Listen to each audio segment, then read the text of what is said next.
आज का विषय मेरा पड़ोसी। आप सोचेंगे यह कैसा विषय है। आइए वचन पढ़ते हैं। मत्ती 22:39, मैथ्यू 22:39। आइए पढ़ते हैं क्या लिखा है। लिखा है, और उसी के समान यह दूसरी आज्ञा भी है कि तू अपने पड़ोसी से अपने समान प्रेम रख। अब आज का विषय आपकी समझ में आया होगा। देखिए, इस वचन में परमेश्वर ने हमें आज्ञा दी है कि तू अपने समान अपने पड़ोसी से प्रेम रख। परमेश्वर की इच्छा यह है कि हम एक दूसरे से प्रेम रखें। मत्ती 22:37 में परमेश्वर कहता है, मैथ्यू 22:37, तू अपने परमेश्वर प्रभु से अपने सारे मन और अपने सारे प्राण और अपनी सारी बुद्धि के साथ प्रेम रख।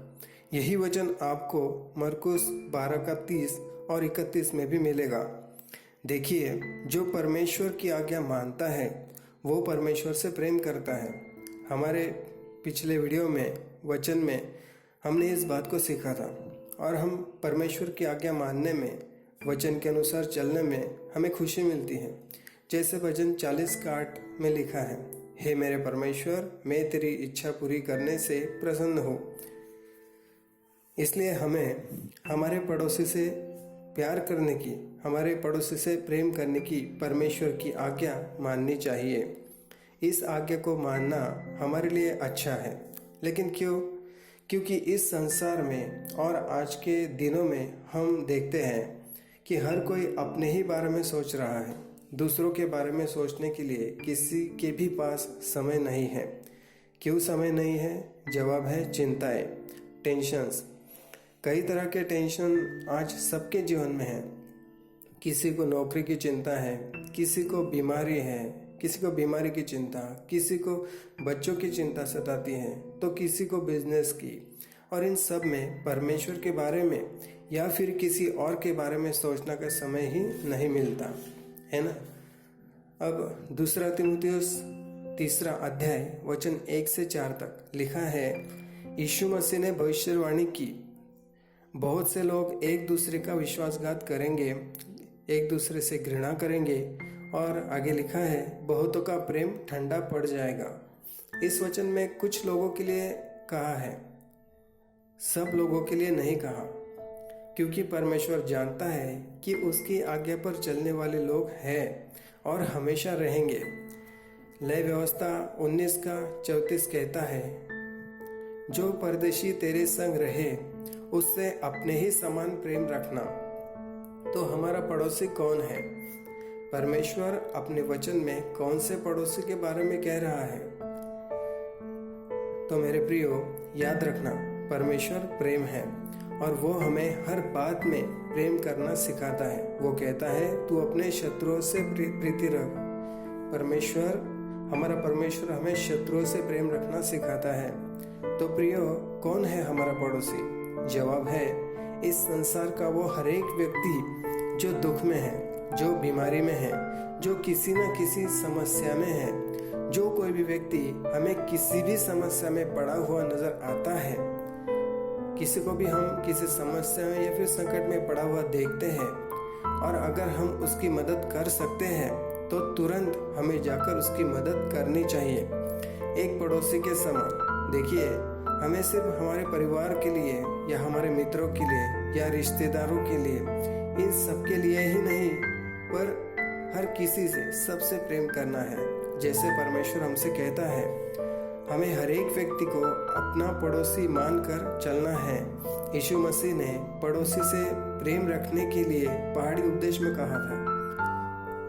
आगे बाइबल में यीशु मसीह ने एक दृष्टांत समझाया है, हमारा पड़ोसी कौन है इस विषय में। आइए पढ़ते हैं लूका 10:25 से आगे। यहाँ पर एक व्यवस्थापक है जो यीशु की परीक्षा करने के उद्देश्य से यीशु से कहता है कि हे गुरु, अनंत जीवन का वारिस होने के लिए मैं क्या करूं? यीशु ने उससे कहा, व्यवस्था में क्या लिखा है, तू कैसे पढ़ता है? अब वो वचन को जानता था, शास्त्र को जानता था, तो उसने उत्तर दिया कि तू अपने परमेश्वर से अपने सारे मन और सारे प्राण और अपनी सारी शक्ति और अपनी सारी बुद्धि के साथ प्रेम रख।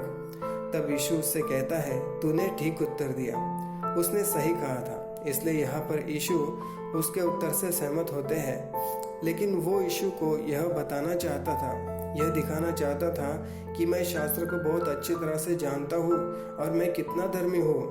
तो यही बातें मन में सोचकर वो यीशु से कहता है। उसने यीशु से पूछा, तो मेरा पड़ोसी कौन है? उसने क्या पूछा?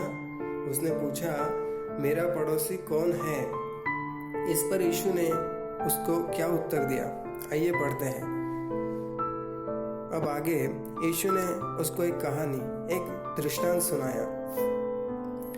अब वो कहानी से हमें भी सीखना है, क्योंकि वो सिर्फ उसके लिए नहीं था, लेकिन हम सबके लिए भी है। आइए देखते हैं यीशु ने उससे क्या कहा। यीशु ने कहा, एक व्यक्ति यरूशलेम से यरीहो जा रहा था। डाकुओं ने उसे पकड़ा, उसके कपड़े उतार लिए, उसे मारा पीटा और उसे अधमरा छोड़कर चले गए।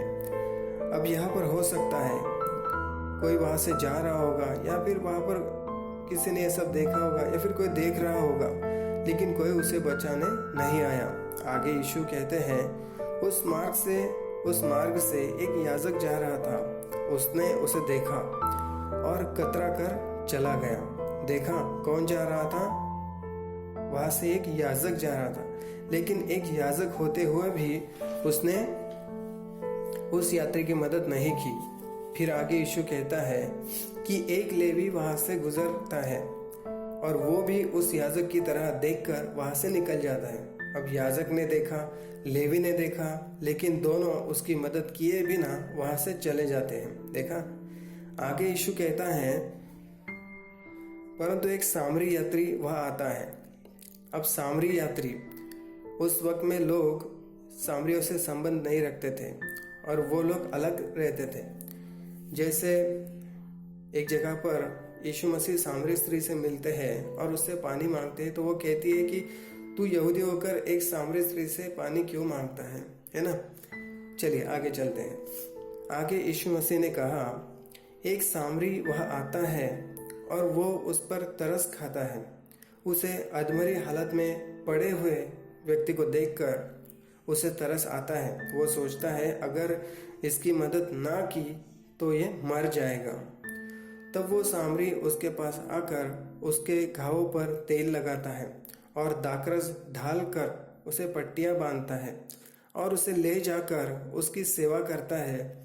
फिर वो सराय के मालिक को, मतलब जहाँ वो ठहरा था, उसके मालिक को 2 दिनार देकर उससे उस व्यक्ति की सेवा टहल करने को कहता है और कहता है, जो कुछ और लगेगा वो मैं आकर तुझे दे दूंगा।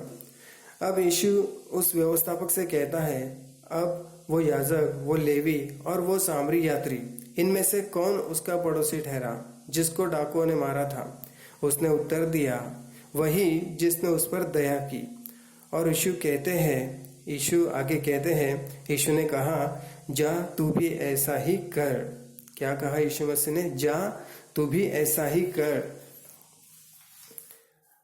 अब यह आज्ञा है कि जा तू भी ऐसा ही कर, और वह आज्ञा सिर्फ उसी के लिए नहीं थी, हम सबके लिए है।